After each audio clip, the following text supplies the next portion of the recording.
pretty exciting time to say that, hey, football season officially starts in just about 8 days. How cool is that to be part of it? Honestly, it's been crazy. It feel like the summer done really flew by, but I'm embracing it all. It's my last one, so I'm really excited for everything, honestly. I can't complain about nothing.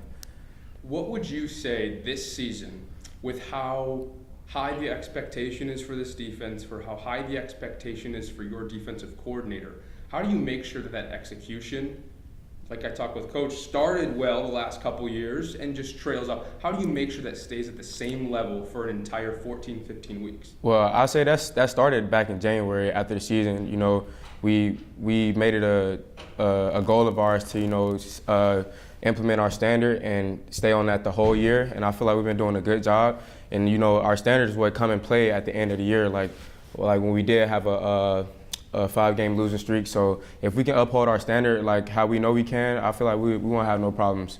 Pressure is a privilege, so I don't really think it'll affect anybody for real. What did you guys get? Because I know you got some transfers in the secondary. Yes, sir. Your defensive line, a couple of those guys are coming back. Mm-hmm. That set you guys up for success. Why is this a defense that could be a top in the Sun Belt?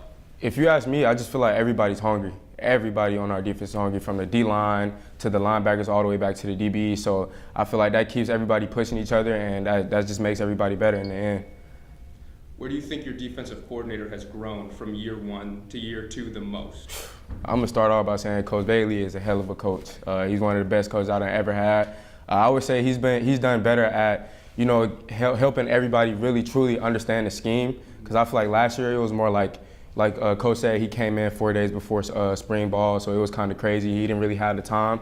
So I feel like this year he's had a lot of time to, help develop a lot of the younger guys and even me and some of the older guys to really understand what he's trying to implement so we can all be on the same page. On the offensive side of the football, obviously you're just hanging out on the sideline when that happens. Yeah. Where do you think your offense is going to set you up for success this season, knowing that when you come off the field, they're going to get you some points the majority of the time?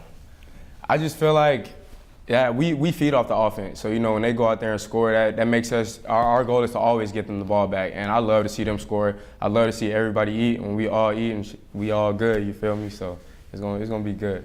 And your man Jalen White, picked as the top NFL prospect out of the Sun Belt for the 2025 draft. Yes, sir. What kind of dog is he? Can you tell me a little bit about how you feel of him as a teammate and as a player for this potentially breakout season? I can say 100% he deserves it all the praise he's getting. Since I've been here, when I first got here, Jay White was hurt. And I would see him in the weight room every day. I didn't even know who he was. I just see him in the weight room every day. He'll have 135 on his back doing box step-ups. That's kind of when I knew, what type of guy he was. So he's been doing that since we've been here. He's been dealing with some injuries, but I feel like, he'll stay healthy this year and have a huge year for us. Watching him do that, do you think, and when you didn't know him, does it make sense now? Is that the type of leader and person he is for this locker room that hopefully resonates with everyone? Oh, definitely. Jay White is definitely somebody that leads by example. Everybody's going to listen to what he say, but more just because we see him lead by example. So I feel like, Jay White, he hell of a guy for sure.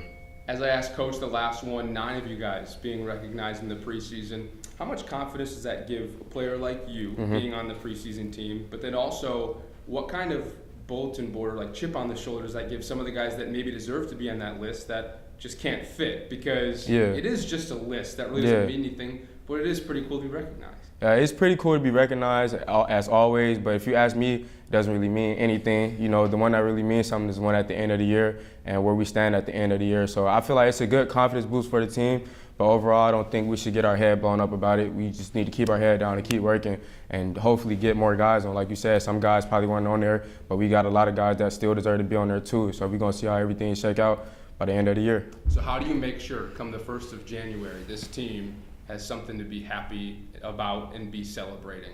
And make sure that a lot of you guys are on those postseason lists. Man, how do we make sure? Like I said, just stand attached to the details, making sure we don't miss anything, don't let anything slide. Everybody stay together, and when games get hard, when times get hard, we come together as a team, and I feel like we'll be good in January. Anything else from you, TJ? I'm just ready. Last thing I got to say, Georgia Southern Sun Belt Conference Championships 2024. That's it.